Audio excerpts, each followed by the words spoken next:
Shalom Bapak Ibu, sahabat Galilea yang diberkati oleh Tuhan Yesus. Apa kabar hari ini?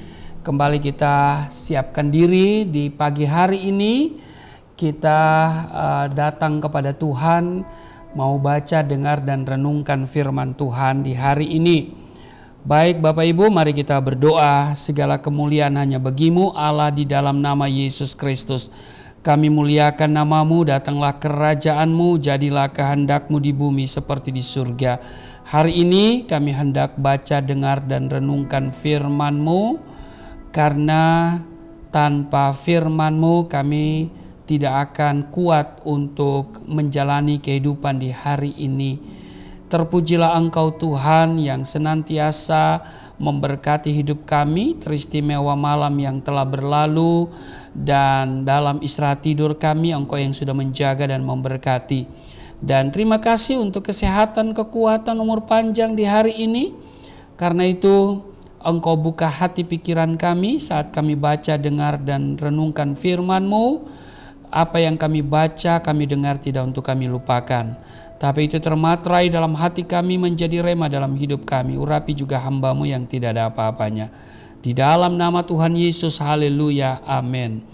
Bapak Ibu, kita baca di Kisah Rasul pasal 12 pada ayat 1 sampai dengan ayatnya yang ke-19. Ya, Yakobus mati, Petrus dilepaskan dari penjara. Kira-kira pada waktu itu Raja Herodes mulai bertindak dengan keras terhadap beberapa orang dari jemaat. Ia menyuruh membunuh Yakobus, saudara Yohanes, dengan pedang. Ketika ia melihat bahwa hal itu menyenangkan hati orang Yahudi, ia melanjutkan perbuatannya itu dan menyuruh menahan Petrus. Waktu itu hari raya roti tidak beragi. Setelah Petrus ditangkap, Herodes menyuruh memenjarakannya di bawah penjagaan 4 regu, masing-masing terdiri dari 4 prajurit. Maksudnya ialah supaya sehabis Paskah ia menghadapkan ke depan orang banyak. Ayat 5, demikianlah Petrus ditahan di dalam penjara, tetapi jemaat dengan tekun mendoakannya kepada Allah. Ayat 6, pada malam sebelum Herodes hendak menghadapkannya kepada orang banyak, Petrus tidur di antara 2 orang prajurit, terbelenggu dengan 2 rantai. Selain itu prajurit-prajurit pengawal sedang berkawal di muka pintu. Tiba-tiba berdirilah seorang malaikat Tuhan dekat Petrus dan bercahaya bersinar dalam ruang itu. Malaikat itu menepuk Petrus untuk membangunkannya. Katanya, bangunlah segera. Maka gugurlah rantai itu dari tangan Petrus. Ayat 8, lalu kata malaikat itu kepadanya, ikatlah pinggangmu dan kenakanlah sepatumu.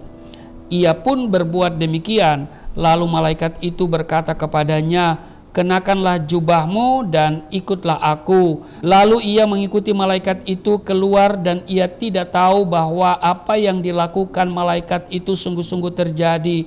Sangkanya ia melihat suatu penglihatan. Ayat 10, setelah mereka melalui tempat kawal pertama dan tempat kawal kedua, sampailah mereka ke pintu gerbang besi yang menuju ke kota. Pintu itu terbuka dengan sendirinya bagi mereka. Sesudah tiba di luar, mereka berjalan sampai ke ujung jalan, dan tiba-tiba malaikat itu meninggalkan dia. Dan setelah sadar akan dirinya, Petrus berkata, sekarang taulah aku benar-benar bahwa Tuhan telah menyuruh malaikatnya dan menyelamatkan aku dari tangan Herodes dan dari segala sesuatu yang diharapkan orang Yahudi. Dan setelah berpikir sebentar, pergilah ia ke rumah Maria, ibu Yohanes yang disebut juga Markus. Di situ banyak orang berkumpul dan berdoa. Dan ketika ia mengetuk pintu gerbang, datanglah seorang hamba perempuan bernama Rode untuk mengetahui siapa yang mengetuk itu. Ia terus mengenal suara Petrus, tetapi karena girangnya ia tidak membuka pintu gerbang itu dan segera masuk ke dalam untuk memberitahukan bahwa Petrus ada di depan pintu gerbang. Ayat 15, kata mereka kepada perempuan itu, engkau mengigau. Akan tetapi ia tetap mengatakan bahwa benar-benar demikian. Kata mereka, itu malaikatnya. Tetapi Petrus terus-menerus mengetuk, dan ketika mereka membuka pintu dan melihat dia, mereka tercengang-cengang. Ayat 17, tetapi Petrus memberi isyarat dengan tangannya supaya mereka diam. Lalu ia menceritakan bagaimana Tuhan menuntunnya keluar dari penjara. Katanya, beritahukanlah hal ini kepada Yakobus dan saudara-saudara kita. Lalu ia keluar dan pergi ke tempat lain. Pada keesokan harinya gemparlah prajurit-prajurit itu. Mereka bertanya-tanya apakah yang telah terjadi dengan Petrus. Herodes menyuruh mencari Petrus, tetapi ia tidak ditemukan. Lalu Herodes menyuruh memeriksa pengawal-pengawal itu dan membunuh mereka. Kemudian ia berangkat dari Yudea ke Kaisarea dan tinggal di situ. Demikian cukup panjang ya di Kisah Rasul pasal 12 ayat 1 sampai dengan ayat yang ke-19. Ini menarik. Saya memberi tema renungan hari ini adalah kuasa doa. Di ayat 5 dikatakan begini, demikianlah Petrus ditahan di dalam penjara, tetapi jemaat dengan tekun mendoakannya kepada Allah. Bapak Ibu sahabat Galilea yang diberkati oleh Tuhan Yesus, Rasul Paulus mengingatkan bahwa sebagai orang percaya, kita dikaruniakan bukan saja untuk percaya kepada Kristus, melainkan juga untuk menderita untuk Dia. Itu di Filipi pasal 1 ayat 29.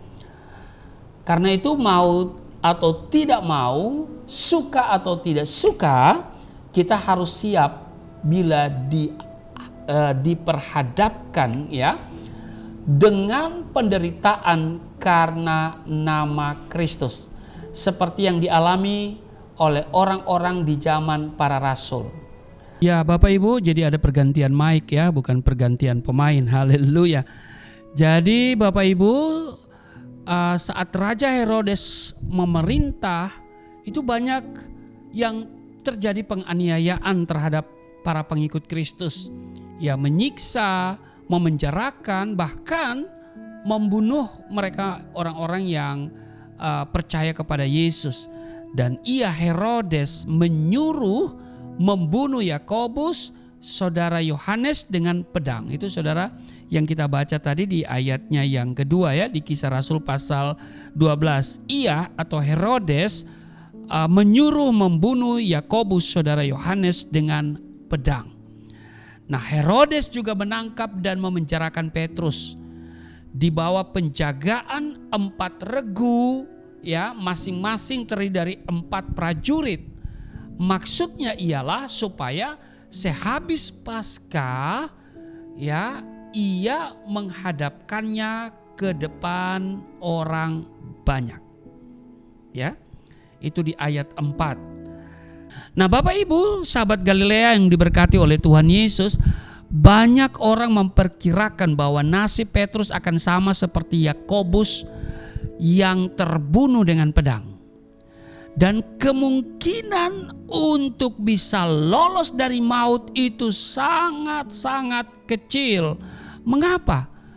Karena ia dijaga begitu ketat ya oleh para prajurit Herodes, dengan kaki dan tangan terbelenggu dengan rantai yang begitu kuat.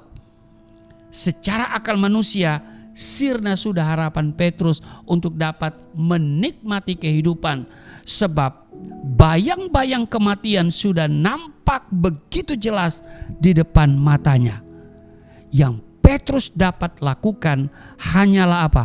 Berserah penuh kepada Tuhan dan masih tetap berharap, percaya bahwa mujizatnya dinyatakan. Saudara, mungkin saat ini engkau mengalami hal yang sama seperti Petrus, yaitu apa? Terbelenggu oleh rantai yang kuat. Ya, terbelenggu oleh berbagai macam persoalan hidup. Hidup kita seperti berada dalam penjara. nasib berada di ujung tanduk.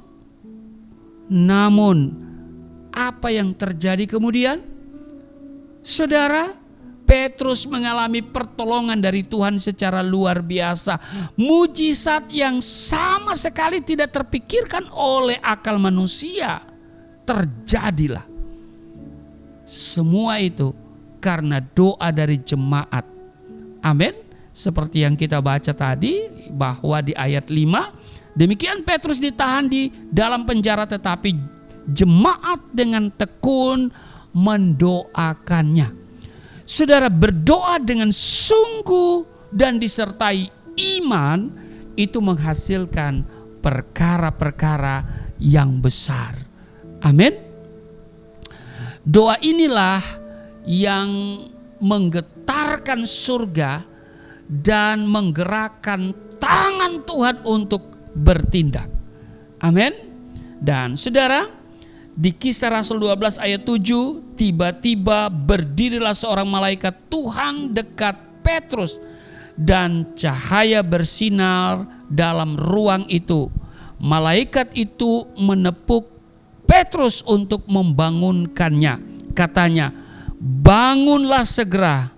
Maka gugurlah rantai itu dari tangan Petrus. Perhatikan, doa orang benar sangat besar kuasanya. Amin. Tidak ada perkara yang mustahil dengan doa. Ketika ku berdoa, apa yang terjadi? Mujizat itu nyata. Amin. Jadi doa orang benar. Siapa orang benar? Saudara dan saya sudah dibenarkan oleh penebusan yang dilakukan oleh Yesus Kristus, oleh darah Yesus. Di Roma pasal 3:24 kita dibenarkan dengan cuma-cuma. Karena itu doa kita itu berkuasa. Amin.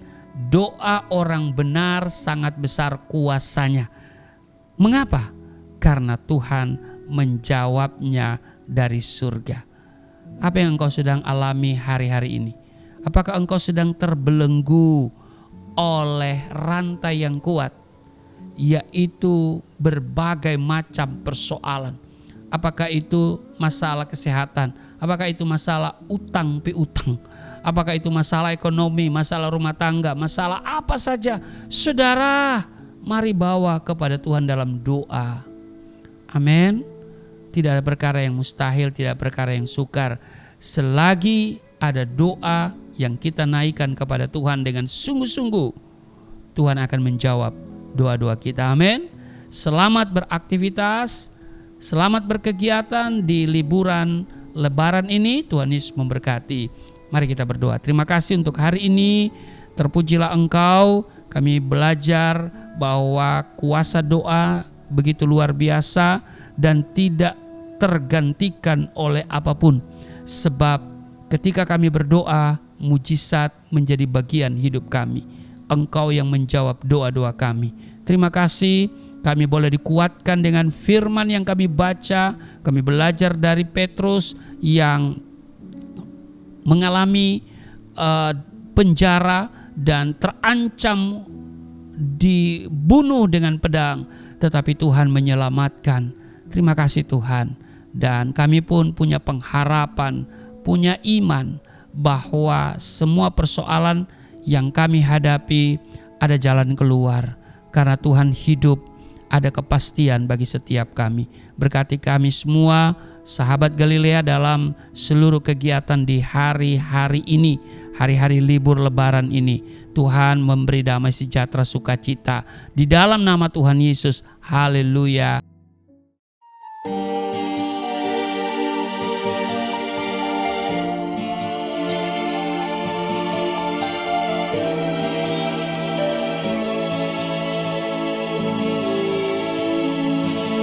Bapa kami yang di surga,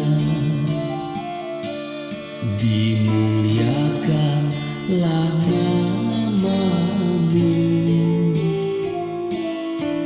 Datanglah kerajaan, jadilah kehendak-Mu di bumi seperti di surga.